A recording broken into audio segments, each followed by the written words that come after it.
What's up, guys? In this video, we're going to look back at 2024. I want to take a moment of reflection, of introspection, and really just challenging myself and you to look back at the year that you've had, to look back at the goals that you set for yourself, the New Year's resolutions that you set for yourself about a year ago, where you said, this year in 2024, I want to accomplish this. I want to become this person. I want to reach these goals. I want to set these new limits for myself. I want to become a different person. Every single one of us, when we get to the end of December, we start thinking, what do I want to do next year? This is an opportunity for me to change. This is an opportunity for me to try new things, for me to get more fit. All these different things, we set these goals for ourselves.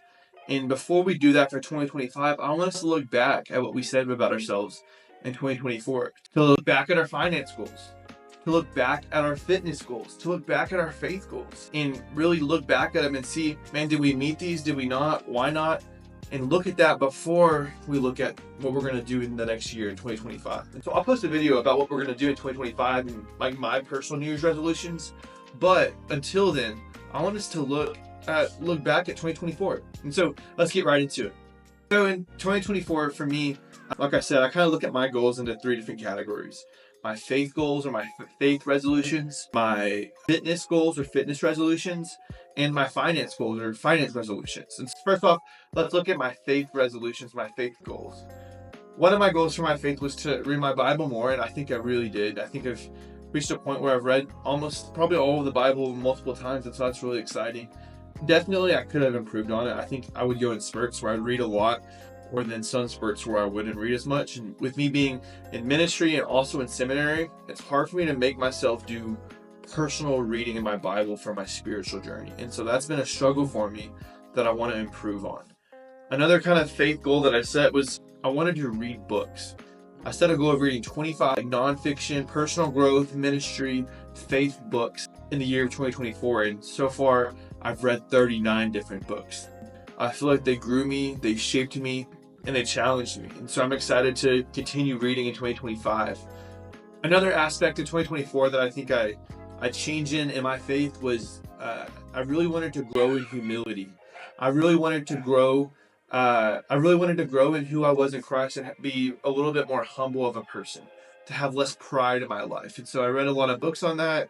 I had a lot of praying with God about that. I would say this prayer of, dear God, please strip me of all my pride and give me humility that brings joy, happiness, contentment, and peace. And that was a prayer that I'd repeat in my life. And that was an area that I saw a lot of change in.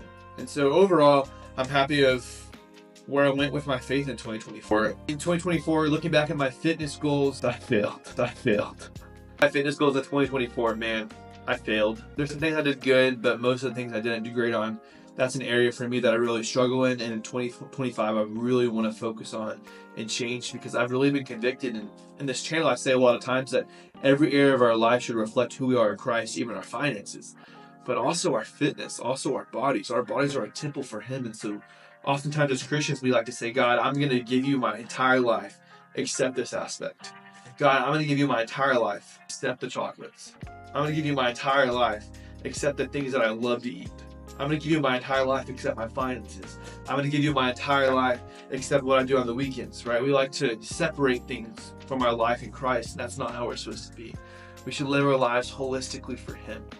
And so I set some health goals. Something I thought I was going to do in 2024 was I basically I pre-planned my entire year on diets and fitness challenges, and that didn't really work. Good at it's about the last 4 months of 2024. I've worked out. I've lifted about 3 to 4 times a week. I've got a gym at home, which has been nice. But those are a lot of things that I could definitely improve on. I could definitely eat better. I could lose weight. I would love to get to running again. And so as far as fitness goes, wasn't a very successful year, but 2025, I'm looking for better things. Moving on to my finance goals in 2024. A year ago, December of 2023, I sat down and made a notes app on my phone of some goals that I wanted for my finances for 2024. I looked at some different categories in my budget that I saw were currently taking up X percentage, and I wanted them to be at X percentage over the next year. Meaning, if I was saving 5% for retirement in 2023, I wanted it to get up to 15% for 2024. or if I was spending 25% of my income on housing and I wanted to get it down to a certain percentage in 2024. And so I set several of those goals. I set some targets for savings of different categories. I set some targets for more saving and less spending, and then also tithing and giving. And it was awesome. I was able to go back to that notes and look at it, and I reached every single one of those goals. To look at the progress that was made in 2024 in finances, and part of that was just with greater income and more discipline, but I also think it was just from having a budget. And I think having a budget is so big.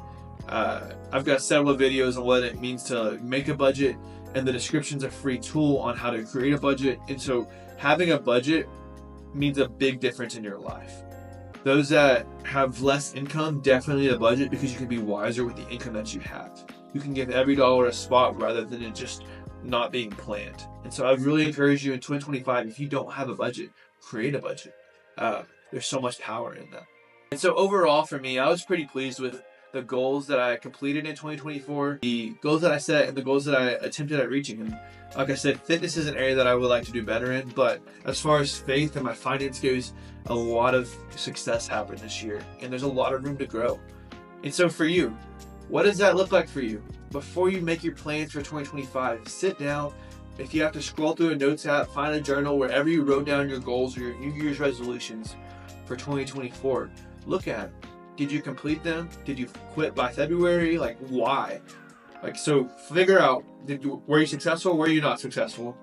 When were you successful? When were you not successful? Then why were you successful? And then why were you not successful? I think we can ask ourselves a lot of questions of what, when, where, how, why, right? We can figure out how our New Year's resolutions went or how they didn't go. And then we can adjust for 2025. And so before setting a new goal for 2025, look back at the year 2024.